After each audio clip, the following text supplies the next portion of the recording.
UV ফ্যামিলিতে তোমাদেরকে অনেক অনেক স্বাগত। আজকে কি রান্না করলাম সারাদিনে তা তোমাদের সঙ্গে শেয়ার করলাম। এই যে গরম গরম এক হাঁড়ি ভাত দেখতেই পাচ্ছ, তার সঙ্গে রয়েছে যে সকালের ডাল সেদ্ধ, আলু সেদ্ধ, পেঁয়াজ শুকনো লঙ্কা দিয়ে মাখা, আর এটা হচ্ছে আলু পটল ভাজা, মাছের তেল দিয়ে ভেজেছি। কার কার খেতে ভালো লাগে বলো তো মাছের তেল দিয়ে এরকম আলু পটল ভাজা? আমার তো বেশ ভালো লাগে, তোমরা একটু জানিও কীরকম লাগে। আর এই যে আর একটা হচ্ছে মাছের ঝোল।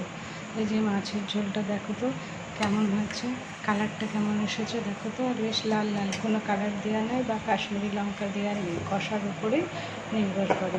তাহলে এই যে আজকে দুপুরের মেনু হচ্ছে, দেখতেই পেলে। আর এই যে চাটনিটা এখনও হয়নি, চাটনিটা হচ্ছে হওয়ার মধ্যেই, আর একটু ঝোলটা গাঢ় করলেই হয়ে যাবে, চাটনিটা হয়ে যাচ্ছে।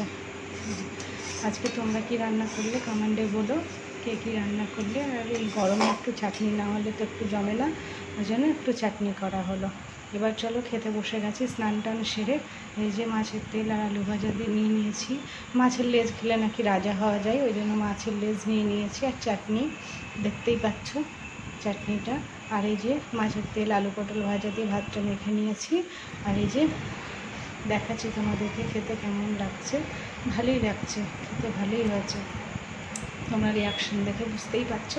এই যে মাছের তেলটা পড়েছে মুখে, ভালো লাগছে, তেতো নেই। হ্যাঁ, অনেক মাছের তেল আবার তেতো থাকে তো, এই জন্য খাওয়া যায় না। এই যে মাছের ঝোলটা এবার ঢেলে নিচ্ছি আর মাছটা তুলে নিচ্ছি, এই যে লেজটা। হ্যাঁ, আর এবার এটা দিয়ে ভাতটা মাখানো হচ্ছে, কেমন লাগে এই দেখো দেখাচ্ছি। মাছটা খানিকটা ছিঁড়ে নিয়েছি, মুখে দিয়েছি, টেস্ট আছে। আর এবার হচ্ছে ভাতটা মুখে নিয়ে ভাতটা মাখানো হচ্ছে। আর মাছটা এতটাই লেজে কাটা থাকে যে দুই হাত দিয়ে বাছতে হচ্ছে, দেখো কোনো উপায় নাই, না হলে তো গলায় আটকে যাবে। মাছটাও একটু মিষ্টি ছিল, বেশ দেশি মাছ ছিল, আর বেশ টেস্টিও ছিল, ওই জন্য খাওয়া হচ্ছে। চলো তোমরা কে কে খাবে বলো তো, চলে আসো যে যে খাবে আমার সঙ্গে। কারা কারা খাবে বলো তো। মাছের ঝোলটা কিন্তু খুব স্বাদ হয়েছিল, তোমরা খাবে তো চলে আসো তাড়াতাড়ি, এসো এসো। এই দেখো ডাকবো আমি এখনই, খেতে চলে আসো, তোমরা সবাই আসো। আমার কিন্তু খেতে ভালো লাগছিলো, ঝোলটা খুব সুন্দর হয়েছিল, তোমাদেরকে ডাকছি এসে চলে আসো, খাবে তো। আর এই চাটনিটা এবার দেখছি কেমন টেস্ট হয়েছে। হ্যাঁ, চাটনিটা তো কার কার আমের চাটনি খেতে, এটা অবশ্য আমাদের বাড়ির গাছের আমের চাটনি, গাছ থেকে একটা পেরেই করলাম, পাশের বাড়ির থেকেও যাই। এবার তোমাকে রাত্রে রান্নার মেনু নিয়ে চলে আসছি। এই যে মাংস কষা হচ্ছে এদিকে, হ্যাঁ ছেলের আবদারে রাত্রিবেলায় মাংস আর হচ্ছে রুটি খাবে, কষা মাংস রুটি, ওই জন্য মাংসটা কষানো হচ্ছে যে দেখো। আর এদিকে ছেলেই কষছে মাংসটা, খুন্তিটা ও আসছে না সামনেখানে, আর আমি এদিকে রুটি ভাজছি। আর ক্যামেরাটা একটু অন করে নিয়ে শুরু হলো। এদিকে অনেকগুলো রুটি ভাজা হয়ে গেছে, হটপটে ঢোকানো হয়ে গেছে।